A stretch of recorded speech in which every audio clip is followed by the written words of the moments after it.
Hello friends, welcome to my YouTube channel. Myself Amit Sinha.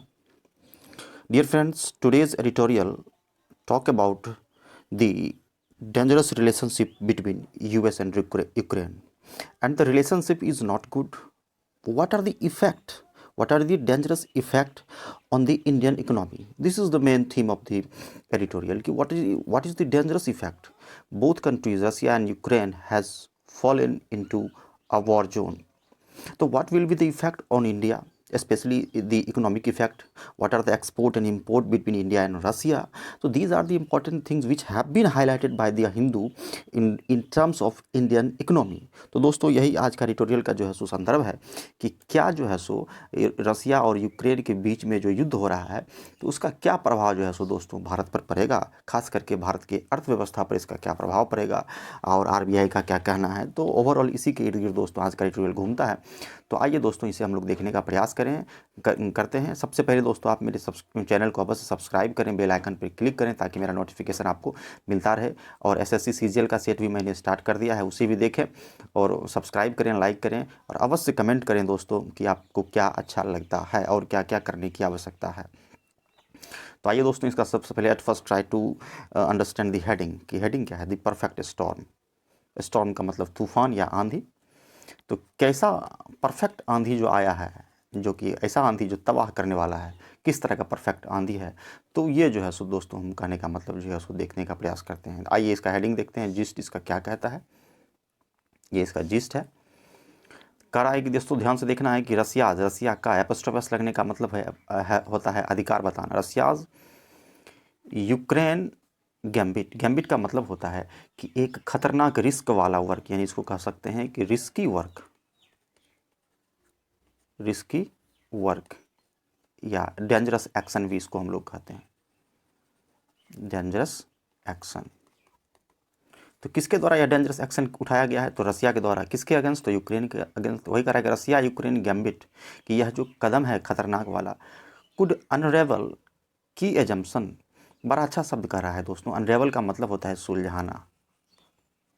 कह रहा है कि ये इस दोनों के बीच में जो युद्ध हुआ है जो है वह बहुत ही कह सकते हैं कि कुछ गुत्थी को सुलझा सकता है भारत के संदर्भ में, इंडियन इकोनॉमी के संदर्भ में। वही कह रहा है कि कुड का मतलब संभावना, अनरेवल कर सकता है, सुलझा सकता है ना।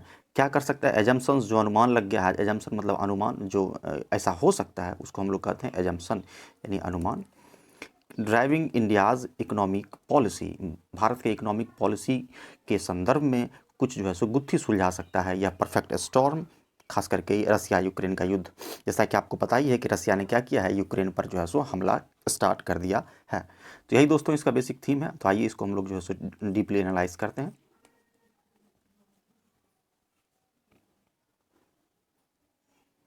आइए दोस्तों इसे देखते हैं। दी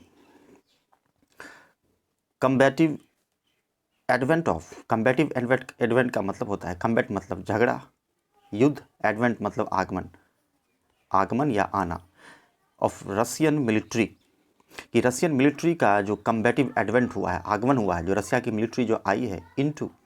अब देखिए, advent of Russian military into Ukraine, कि यूक्रेन में जो रसिया का जो मिलिट्री आया है अर्ली थर्सडे को, यानी अर्ली थर्सडे को जो है सो वह आया है। हैज़ वर्ब है, इसका सब्जेक्ट एडवेंट है। कि combative advent of Russian military into Ukraine, Ukraine में जो रशियन मिलिट्री आया है उसका जो खतरनाक आगमन हुआ है। predictably spooked markets across all assets classes the world over. बड़ा अच्छा शब्द करा है कि पूरे वर्ल्ड ओवर का जितना भी एसेट्स क्लास है, यानी जो संपत्ति का जो भी क्षेत्र है अक्रॉस सारे मार्केट्स में, वह भयभीत हो गया। यानी पूरी दुनिया का जो शेयर मार्केट है वह गिर चुका है और पूरी दुनिया का मार्केट जो है सो भयभीत हो चुका है। क्यों भयभीत हो चुका है दोस्तों? तो इसे मैं समझाने का प्रयास करता हूँ। चूँकि रसिया जो है ना बहुत बड़ा ऑयल एंड गैस का एक्सपोर्टर कंट्री है और वहाँ से होकर जो है सो पाइपलाइन के माध्यम से बहुत सारे जो है सो कंट्रीज़ को जाता है और विवाद होने के कारण जो है सो ऑयल प्राइसेस बढ़ने का खतरा रहता है। साथ ही साथ उस रसिया और यूक्रेन के साथ जिस भी कंट्री का एक्सपोर्ट इंपोर्ट होगा वो बुरी तरीके से प्रभावित होगा। साथ ही जो है सो कंट्री का करेंसी भी प्रभावित होगा। जैसे इंडिया की बात करें तो रुपीज़ भी गिर सकता है। तो वही कह रहा है कि प्रेडिक्टेबल मतलब अनुमान के हिसाब से भयभीत हो गया है, पूरी दुनिया का मार्केट जो है सो डर गया है कि क्या होगा।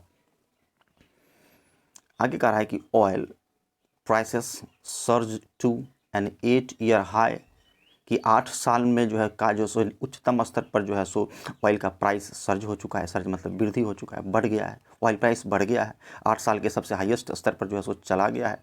ऑफ अराउंड, अराउंड का मतलब लगभग 105 यानी 105 जो है सो डॉलर एक बैरल चला गया है, पर बैरल जो है सो $105 चला गया है, जो कि बहुत बढ़ गया है दोस्तों।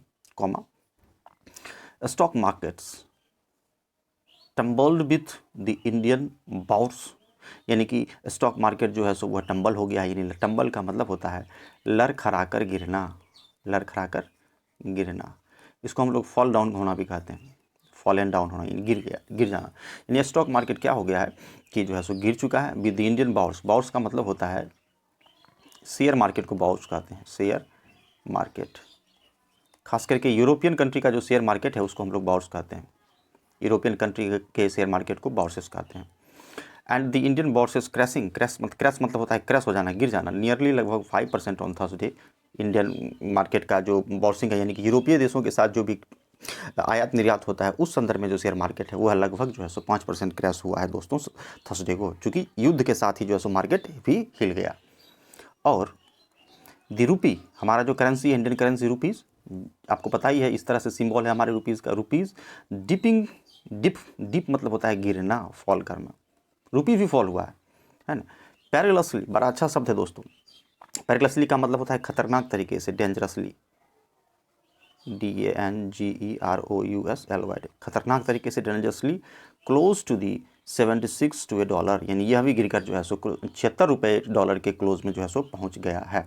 तो ये दोस्तों हम लोग यहाँ से देखा कि क्या जो है सो असर पड़ रहा है। अभी इसको जो है सो स्टार्टिंग में जो है सो धीरे धीरे बताने का प्रयास किया जा रहा है।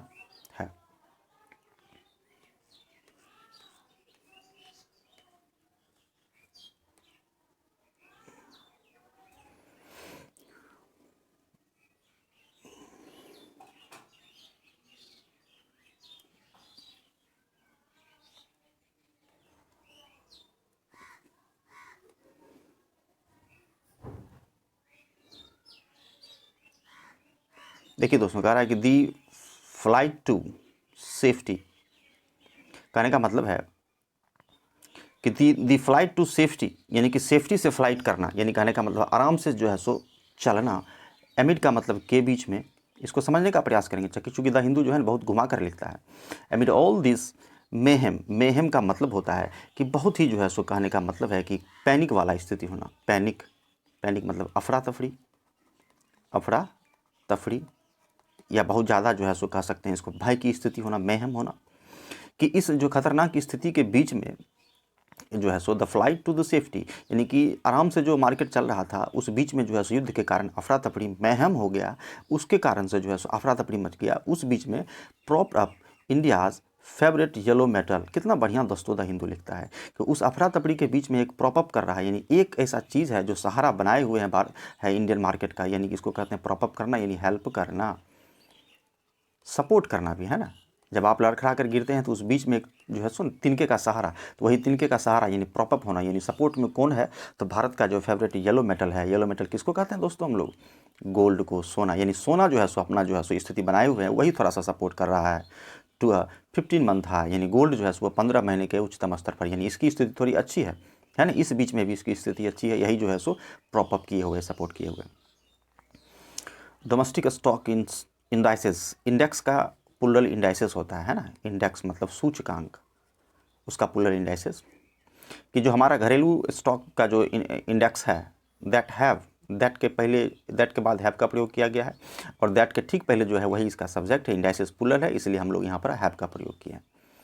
ऑलरेडी बिन विटनेसिंग, यानी पहले से ही रहा है। हैव बिन प्लस V3 का मतलब हो गया कि पैसिव में बनाया है दोस्तों, सब्जेक्ट प्लस हैज़ या have plus been plus V4 plus since या फॉर प्लस ऑब्जेक्ट। ये जो है सो प्रेजेंट परफेक्ट जो है सो टेंस का जो है सो कंटिन्यूस टेंस का जो है सो स्ट्रक्चर है, प्रेजेंट परफेक्ट कंटिन्यूस टेंस का है। इसका जब पैसिव बनाते हैं तो बिन के बाद V3 का प्रयोग करते हैं, है ना।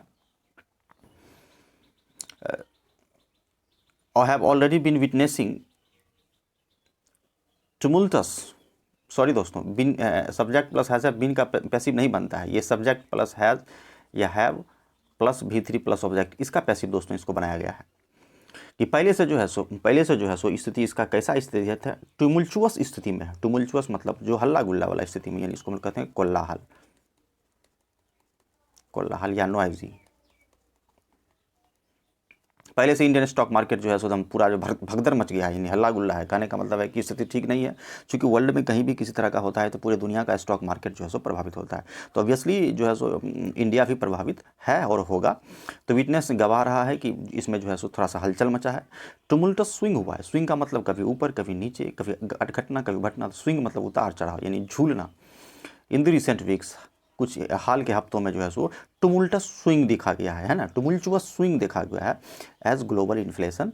जैसा कि ग्लोबल इन्फ्लेशन फ्लेयर्ड अप, बड़ा अच्छा शब्द है फ्लेयर्ड अप, मतलब आग की लपट होना, आग की लपट होना या अचानक आग लग जाना, उसको हम लोग फ्लेयर अप कहते हैं।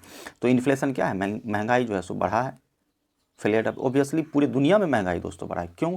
यदि ऑयल प्राइसेस का ऑयल प्राइसेस का प्राइस बढ़ेगा, ऑयल का प्राइस बढ़ेगा तो क्या होगा कि जो फ्राइट रेट है आपका, ढुलाई भाड़ा है, वो बढ़ेगा, वस्तु और सेवाओं का दाम बढ़ेगा। इस तरह से महंगाई जो है सो आ जाता है एंड बढ़ा है। And the US federal reserve, और यूएस का जो फेडरल रिजर्व है उसने भी सिग्नल दिया है कि फास्टर थ्रोटलिंग हो रहा है। थ्रोटलिंग का मतलब होता है गला दबाना, गला दबाना। इसका यहाँ हम लोग समझेंगे दम घुटना। दम घुटना यानी किसका दम घुट रहा है? यूएस फेडरल रिजर्व का। यूएस फेडरल रिजर्व का, स्टॉक मार्केट का, यानी मार्केट का दम घुट रहा है। इसका मतलब है कि मार्केट स्थिति में ठीक नहीं है स्थिति, कि तेज़ी से जो है ना थ्रॉटलिंग हो रहा है, दम घुट रहा है ऑफ इजी मनी लिक्विडिटी, है ना। इजी मनी लिक्विडिटी का जो है उसका दम घुट रहा है, तरलता का दम घुट रहा है। यानी मार्केट का कहने का मतलब है कि दम घुट रहा है, ऐसा यूएस फेडरल रिजर्व ने सिग्नल दिया है। डिड, थोड़ा सा इसको बढ़ा लिया जाए,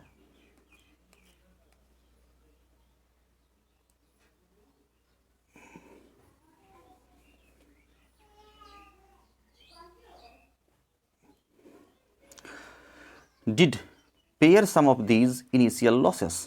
लॉसेस का मतलब लॉस, इनिशियल मतलब शुरुआती, और पेयर का मतलब होता है कि पेयर करना। कहने का मतलब है कि छिलका उतारना, यानी कि उसको कह सकते हैं कि remove skin. Did some of these initial losses on Friday, यानी कि जो इनिशियल लॉसेस हुआ था उसको और छील दिया, यानी और लॉसेस को जो है सो इसको बढ़ा दिया है। बट लेकिन इस लॉस के बीच में देखिए दोस्तों, प्लस और माइनस वाला वर्ड है यह, कि multi layered uncertainty will keep investors nerve on as.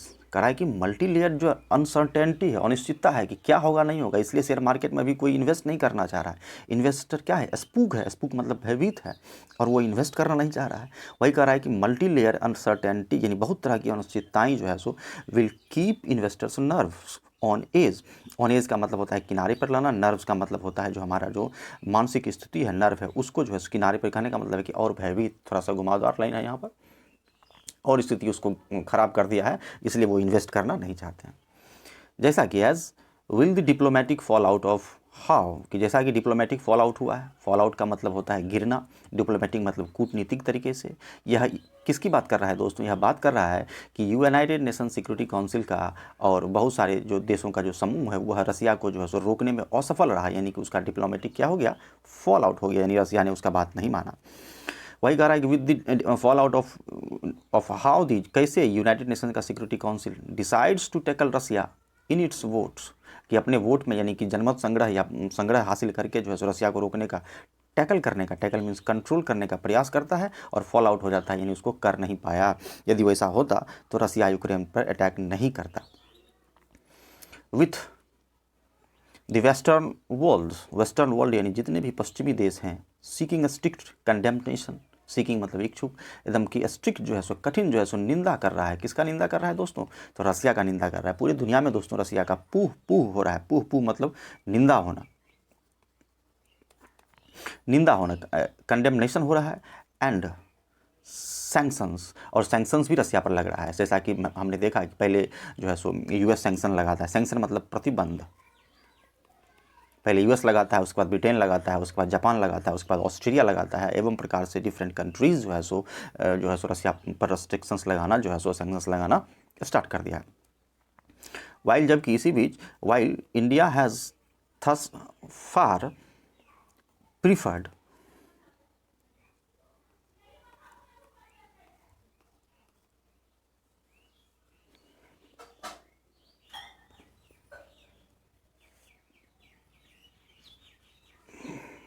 थोड़ा सा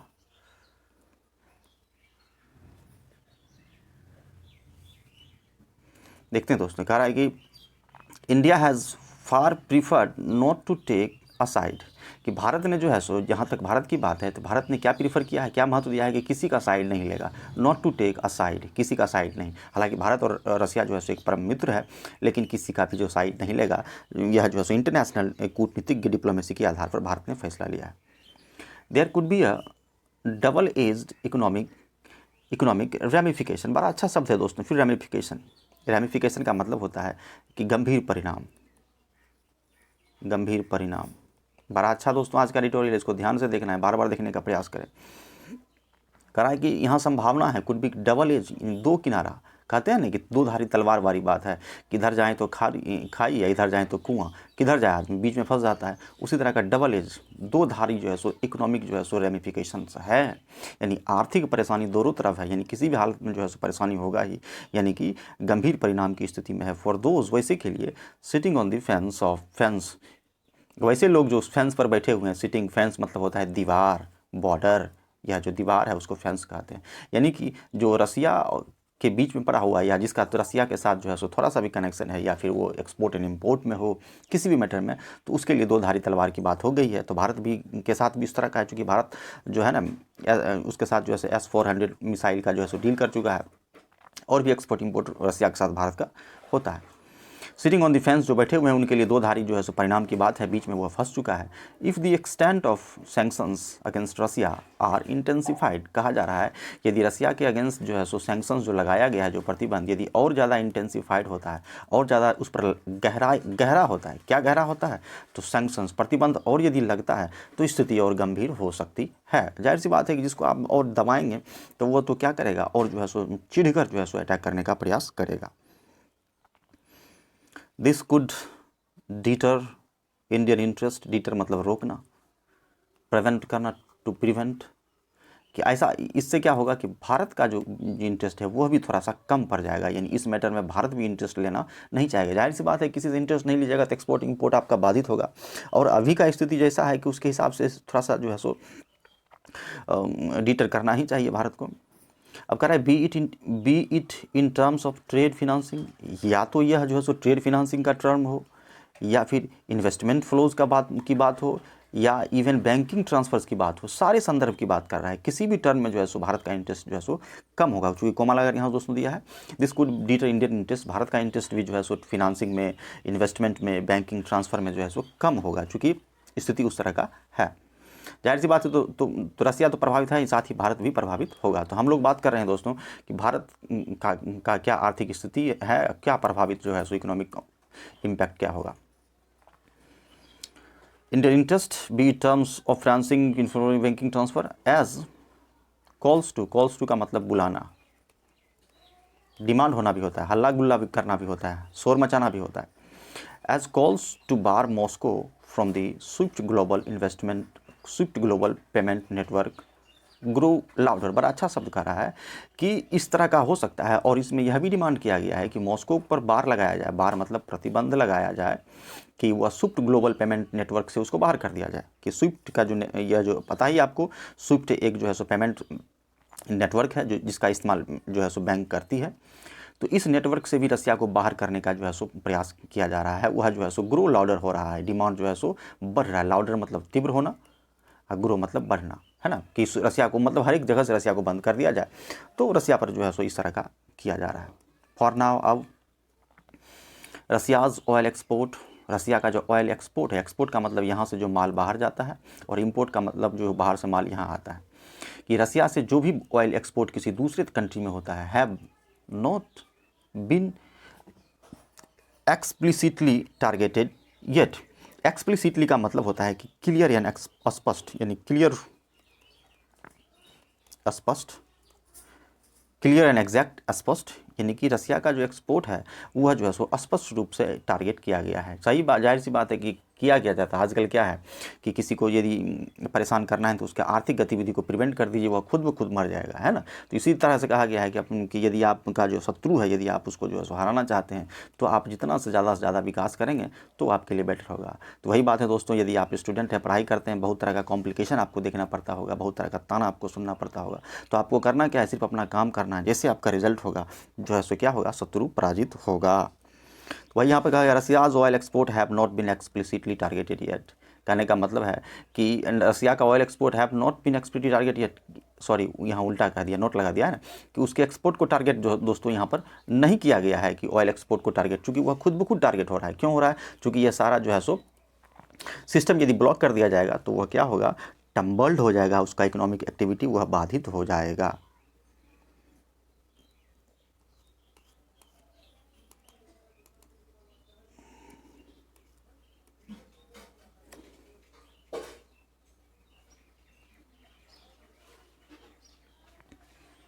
अब देखिए दोस्तों, कह रहा है कि India's import of petroleum products from Russia are का प्रयोग जो है सो किया गया है पेट्रोलियम प्रोडक्ट्स के लिए, कि जो प्रोडक्ट्स है। तो आपको यदि वर्ब का पता लगाना है ना दोस्तों कि ये इसका सब्जेक्ट क्या होगा, तो इसके ठीक पहले देखिए कि प्रीपोजिशन क्या है, ऑफ फ्रॉम है, तो फ्रॉम से ठीक पहले जो होगा वही इसका सब्जेक्ट होगा। तो प्रोडक्ट सब्जेक्ट है, इसीलिए इसका आर का प्रयोग किया गया है। कि petroleum products from Russia are only a fraction of its total oil import bill. कहने का मतलब जिसका टोटल जितना ऑयल इंपोर्ट होता है उसका मात्र एक फ्रैक्शन है। फ्रैक्शन मतलब थोड़ा छोटा सा हिस्सा, भाग है ना, इंडिया का इंपोर्ट, यानी कि ज़्यादा जो है सो इंपोर्ट नहीं है। India's import of petroleum product from Russia are only a fraction of its total oil import bill, यानी कि ज़्यादा जो है सो रसिया से ऑयल इंपोर्ट भारत नहीं करता है। और थस हालांकि यद्यपि रिप्लेसेबल है, यानी कि यह जो लॉस भारत को होगा ऑयल का, यह रिप्लेस कर सकते हैं आपको, इसकी क्षतिपूर्ति रिप्लेसेबल यानी क्षतिपूर्ति की जा सकती है। लेकिन बहुत ऐसा सेक्टर है जिसकी क्षतिपूर्ति भारत नहीं कर सकता है। लेकिन getting alternative sources for fertilizers, कि फर्टिलाइज़र जो है आपका, जो फर्टिलाइज़र जो आप इंपोर्ट करते हैं उसका आपको अल्टरनेटिव सोर्स तलाश करना होगा। भारत को कहा जा रहा है कि दूसरा उपाय, अल्टरनेटिव मतलब दूसरा उपाय, other options, try to search other options. और सनफ्लावर ऑयल का, जो सनफ्लावर ऑयल है, सूरजमुखी का जो तेल है, मे नॉट बी ईजी, यानी कि सनफ्लावर ऑयल और फर्टिलाइज़र का अल्टरनेटिव सोर्स खोजना जो है सो भारत के लिए जो है सो आसान नहीं होगा। आप ऑयल का तो कर लिए कि ठीक है, आप उतना ज़्यादा ऑयल का इंपोर्ट नहीं करते हैं तो कोई बात नहीं है, लेकिन यह इसमें तो आपका इन्वॉल्वमेंट है, तो इसका अल्टरनेटिव आप कैसे ढूंढेंगे। अब कह रहा है कि एक्सपोर्ट टू रसिया, रसिया को जो यहाँ से माल जाता है, अकाउंट फॉर मतलब टोटल अमाउंट, कितना अकाउंट फॉर है, less than 1% of India's total export. Bharat total जितना एक्सपोर्ट यहाँ से बाहर करता है, जैसा कि आपको पता है कि ट्रेडिंग पार्टनर भारत का जो है सो अमेरिका, चाइना और यूएई, सऊदी अरबिया, ये सब जो है सो बेस्ट ट्रेडिंग पार्टनर है। सिंगापुर, ये सब बेस्ट ट्रेडिंग पार्टनर है इंडिया का, जिसके साथ जो है सो भारत ज़्यादा मात्रा में एक्सपोर्ट इंपोर्ट करता है। अभी तो नंबर 1 पर पिछले साल जो है सो चाइना था, इस साल अमेरिका है, कि जो अमेरिका के साथ एक्सपोर्ट इंपोर्ट है। तो जाहिर सी बात है, यदि अमेरिका इन्वॉल्व है तो किसी न किसी बहाने से यदि आपका मित्र प्रभावित है या फिर आप जिससे एक्सपोर्ट इंपोर्ट करते हैं प्रभावित है, तो आप भी प्रभावित होइएगा। तो वही कह रहा है कि एक्सपोर्ट टू रसिया से ज़्यादा एक्सपोर्ट नहीं करता है, लेस देन जो है टोटल एक्सपोर्ट का है। फार्मास्यूटिकल्स यानी जो दवाई है, मेडिसिन्स है, एंड टी, और जो चाय का जो निर्यात होता है, दवाई और चाय का जो निर्यात होता है, कुड फेस सम चैलेंजेस, उसको कुछ चैलेंज फेस करना पड़ेगा। ज़्यादा जो है एक्सपोर्ट नहीं करता है भारत, उसको चैलेंज फेस करना पड़ेगा। As well shipment to CIS countries, कि जितने भी CIS कंट्रीज़ को जो शिपमेंट होता है, शिपमेंट का मतलब होता है कि माल जो जहाज़ से यहाँ से वहाँ जाता है, यानी पोतवाहक जहाज़ से जो माल यहाँ से वहाँ जाता है। टू का मतलब को, शिपमेंट टू किसको हो रहा है, तो CIS कंट्रीज़ को। बड़ा अच्छा सब दोस्तों दिया है CIS का फुल फॉर्म होता है कॉमनवेल्थ ऑफ इंडिपेंडेंट स्टेट्स, यानी वैसे कंट्रीज़ जो कि सोवियत रूस से अलग हुआ था, उनका जो एक समूह है उसी को बोलते हैं CIS, यानी कहने का मतलब है Commonwealth of independent state, Commonwealth of independent state, यह जो कंट्रीज़ है जिसको किस जो शिपमेंट होता है, यानी माल जो जाता है। फ्राइट रेट, यानी कि क्या क्या प्रभावित होगा, तो ये देख लीजिए, फार्मास्यूटिकल्स, चाय को कुछ चैलेंज मिलेगा, और जो CIS कंट्रीज़ को जो शिपमेंट होता है वो भी प्रभावित होगा। जाहिर सी बात है कि रसिया जिसके साथ युद्ध कर रहा है उस कंट्री को भारत यदि माल सप्लाई करता है तो अभी तो सप्लाई नहीं कर पाएगा। कारण क्या है कि उसका तो उसके साथ इन्वॉल्वमेंट है। तो ये सब भी चीज़ दिया गया है कि शिपमेंट नहीं कर सकते हैं आप उसके साथ। फ्राइट रेट यानी जो ढुलाई चार्ज है, माल ढुलाई का जो भाड़ा लगता है, ढुलाई भाड़ा हाइक, वह भी बढ़ेगा। जाहिर सी बात है बढ़ेगा, हाइक मतलब वृद्धि होना। कुड संभावना है कि make overall exports less competitive, की संभावना है कि जो एक्सपोर्ट है उसको लेस कम्पिटिटिव बना देगा, यानी कि उतना कम्पिटिटिव नहीं रहेगा। यानी कि ऐसा मार्केट में जो हरदम क्या कहते हैं उसको, एक कंपटीशन रहता है कि मेरा माल बिके, मेरा माल बिके, उसके लिए जो है सो तरह तरह का जो है सो इजाद किया जाता है, अपने क्वालिटी को बेटर बनाया जाता है कि मेरा ज़्यादा से ज़्यादा माल बिके।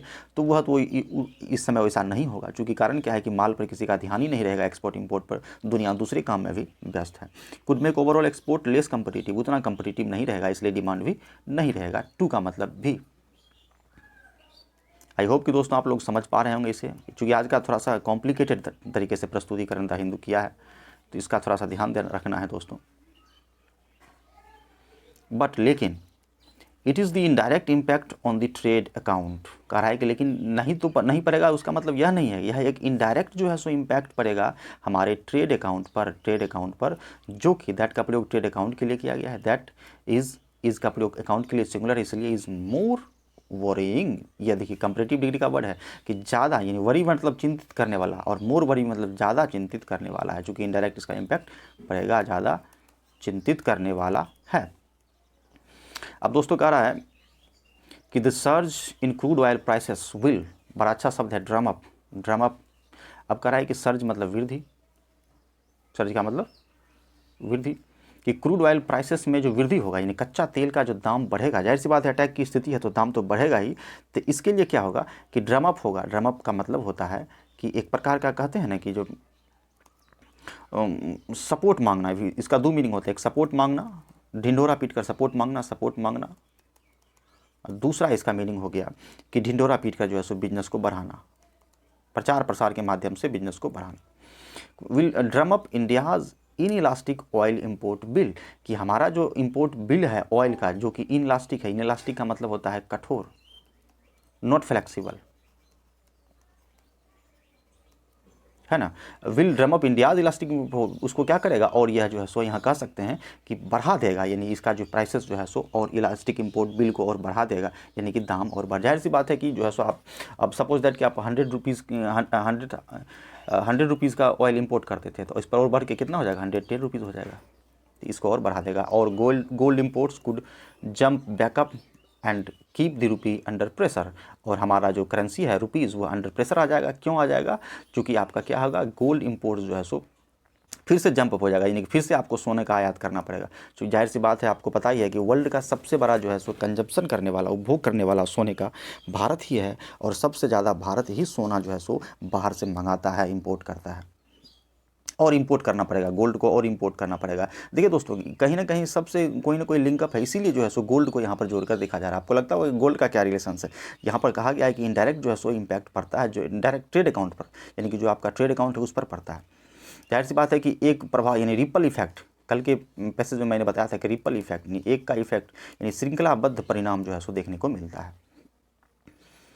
Trade and current account deficit, कि आपका ट्रेड और करेंट अकाउंट का जो डेफिसिट है, डेफिसिट मतलब घाटा है, 100 रुपये का मंगाए और 80 रुपये का भेजे, तो 20 रुपये का ये ट्रेड डेफिसिट घाटा हो गया, है ना। 100 रुपये का ट्रेड मंगाए आप, 20 रुपये का ट्रेड यहाँ से भेजे, तो घाटा हो, इसी को बोलते हैं ट्रेड डेफिसिट। मे बी जो पार डाइज, बड़ा अच्छा शब्द है, यानी कि इसका मतलब हो सकता है बर्बादी, खतरा, डेंजरस। डेफिसिट में भी जेपर्डाइज, यानी कि यह जो डेफिसिट जो है सो पूरा खतरनाक हो सकता है। खतरनाक करने का मतलब है कि और गहरा हो सकता है, बढ़ सकता है। हालांकि हालांकि फॉरेक्स रिजर्व्स आर हेल्दी, कि भारत का जो फॉरेक्स रिजर्व है ना, वो थोड़ा सा अच्छा है, हेल्दी कंडीशन में है, लेकिन कहीं ना कहीं हमको प्रभावित करेगा। थोड़ा सा और दोस्तों बचा हुआ है।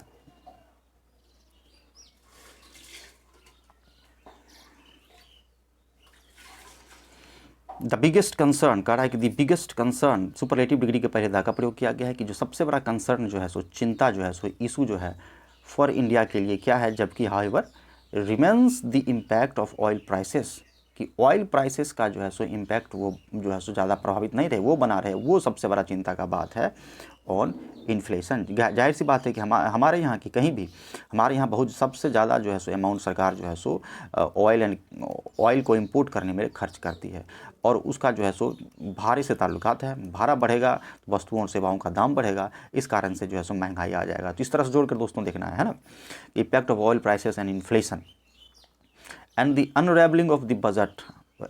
स्टार्टिंग में मैंने बताया था कि अनरेवल का मतलब होता है कि क्या होगा, कि गुत्थी सुलझाना, and unravelling of the budget math, और बजट के मैथ का जो है सो गुत्थी जो है सो सुलझाने की बात है। On inflation and the unravelling of budget math which हिंग्स average oil prices 75 barrel $, यानी कि आपका जो ऑयल प्राइसेस जो 75% डॉलर पर जो आपका जो है सो प्राइसेस हिंग करता है, हिंग मतलब लटकना, कभी 75 होता है, कभी उससे घटता है, कभी बढ़ता है, हिंग मतलब झूलना या लटकना कहते हैं, उसको भी जो है सो आपका उस बजट का जो मैथ है उसको आपको गड़बड़ा देगा। अनरेवलिंग का मतलब होता है गुत्थी सुलझाना, कि आप जो बजट का मैथ जो सुलझाने का प्रयास करते हैं उसको भी यह क्या करेगा, गड़बड़ कर देगा। Hinge on average oil prices a barrel. The RBI's assertion that, RBI का जो असर्शन है, यानी कि जो हमेशा जो प्रेशर डालता है या जो तवज्जो देता है बात को जो है सो ढंग से जो कहता है, असर्शन का मतलब होता है पॉइंट करना। क्या आरबीआई कहता है कि रिटेल इन्फ्लेशन, जो खुदरा जो महंगाई है, हैड पीक्ड एट 6.1% इन जनवरी में खुदरा महंगाई 6.1% था, यानी बढ़कर हो गया था। पीक्ड मतलब बढ़ना, पीक ऊंचाई होता है ना, जैसे हिमालय की का जो पीक है यहाँ पर, तो उसको बोलते हैं पीक, मतलब बढ़ना, ऊंचाई पर होना जनवरी में। एज वेल एज का मतलब और, इट्स ग्रोथ, इंडिया की ग्रोथ की बात कर रहा है। Accommodative stance may need a rethink, बड़ा अच्छा शब्द है कि आपका जो ग्रोथ का जो एकोमोडेटिव स्टांस है, एकोमोडेटिव का मतलब होता है एडजस्ट करना, एडजस्ट करना, एडजस्ट करना। स्टांस का मतलब होता है, ये हो जाएगा यहाँ पर कदम, कि आप जो ग्रोथ को एडजस्ट करने का प्रयास करते हैं कि किसी भी तरह का हलचल हो, हमारा ग्रोथ ऊपर की ओर बढ़ते रहे, है ना। 8% का ग्रोथ रेट रखते हैं तो 8% जो है सो मेंटेन रहे, लेकिन क्या ऐसा मेंटेन होता है? कभी कोविड आएगा तो ग्रोथ रेट घट जाएगा, कभी इंटरनेशनल मार्केट में शेयर प्राइस गिरेगा तो घट जाएगा, कभी रशिया यूक्रेन युद्ध होगा तो जो है सो ग्रोथ रेट घट जाएगा। तो वही कह रहा है कि आरबीआई का प्रयास है कि ग्रोथ जो है सो उसको मेंटेन करने का, जो एकोमोडेट करने का, में नीड रीथिंक, उसको रीथिंक करने का। जाहिर सी बात है कि जो सोचा है वह नहीं होगा, फिर से एक मीटिंग बुलाना पड़ेगा और फिर से एक काम करना पड़ेगा। इसलिए कहा गया है नीड अ रीथिंक, फिर से सोचने की ज़रूरत है। क्यों सोचने की ज़रूरत है? क्योंकि इस तरह से सब प्राइसेस हाइक हो रहा है। क्यों? ऑयल प्राइसेस की वजह से। ऑयल प्राइसेस क्यों हो रहा है? रसिया यूक्रेन युद्ध चल रहा है। With oil prices 11% higher since it's February 10 monetary policy review, कि आपका जो फरवरी 10 का जो मॉनेटरी पॉलिसी रिव्यू है, उस समय से जो है सो आपका ऑयल प्राइसेस क्या है, 11% जो है सो रेट हाइयर हो गया। यानी यदि पहले आप 100 में लाते थे तो अभी आप 111 में जो है सो आप लाएंगे, तो आपका 11% का जो है सो रेट बढ़ गया है। तो फिर से आपको रीथिंक करने की आवश्यकता है, यदि आप ग्रोथ को जो है सो एकोमोडेट करना चाहते हैं, मेंटेन करना चाहते हैं। तो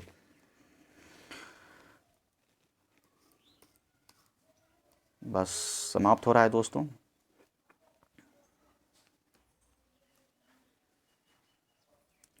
ऑन द फिजिकल साइड की बात कर रहे हैं, यानी जो हमारा जो वित्तीय साइड है, जो पैसे का जो अमाउंट वाला साइड है।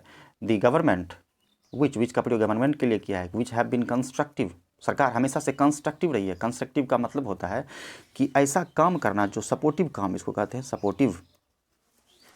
कंस्ट्रक्टिव मतलब supportive, which has been supportive या constructive in its revenue assumption. Revenue assumption में हमेशा सरकार सपोर्टिव रही है, कि है ना, सरकार सपोर्टिव मूड में, देखिए ये बजट में जो है ना, पैसा देने से पीछे नहीं हटती है।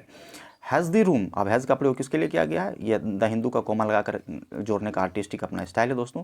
तो दोस्तों इसका सब्जेक्ट गवर्नमेंट है, कोमा लगाया है ना, तो गवर्नमेंट हैज़ रूम टू, बड़ा अच्छा शब्द दिया है दोस्तों, ध्यान से देखना है। Room to preemptive cut domestic fuel taxes. Preemptive का मतलब होता है कि पहले से, पूर्वोक्त रीति से किसी काम को करना, यानी पहले से, इसको कह सकते हैं कि पहले से। द गवर्नमेंट हैज़ रूम, यानी रूम है सरकार के पास, कहने का मतलब है कि सरकार के पास अभी समय है कि आप पहले से क्या कीजिए, कट कर दीजिए डोमेस्टिक फ्यूल टैक्सेस को। जो आपका फ्यूल टैक्स लगाते हैं उसको आप कट कीजिए। क्या करने के लिए? टू निप इन्फ्लेशनरी एक्सपेक्टेशन, कि आपका जो महंगाई का जो एक्सपेक्टेशन है उसको निप करने के लिए। निप का मतलब होता है चिकोटी काटना, चिकोटी काटना। गांव में इसको कहते हैं चुट्टी काटना, याद रखेंगे दोस्तों, चुट्टी काटना। तो ये निपा यहाँ हो जाएगा, उसको कम करना यानी काटना। इसको क्या कहेंगे, काटना। यदि आप इन्फ्लेशनरी एक्सपेक्टेशन को करना चाहते हैं तो आपको क्या करना पड़ेगा, फ्यूल टैक्सेस को कट करना पड़ेगा domestic. Stock faltering consumptions levels, इसको भी करना पड़ेगा। और फॉल्ट जो आपका कंजप्शन लेवल फॉल्टर करता है, यानी जो लड़खड़ाता है, उसको भी आपको स्टॉक करना पड़ेगा। कहने का मतलब है कि आपको स्टॉक करना पड़ेगा।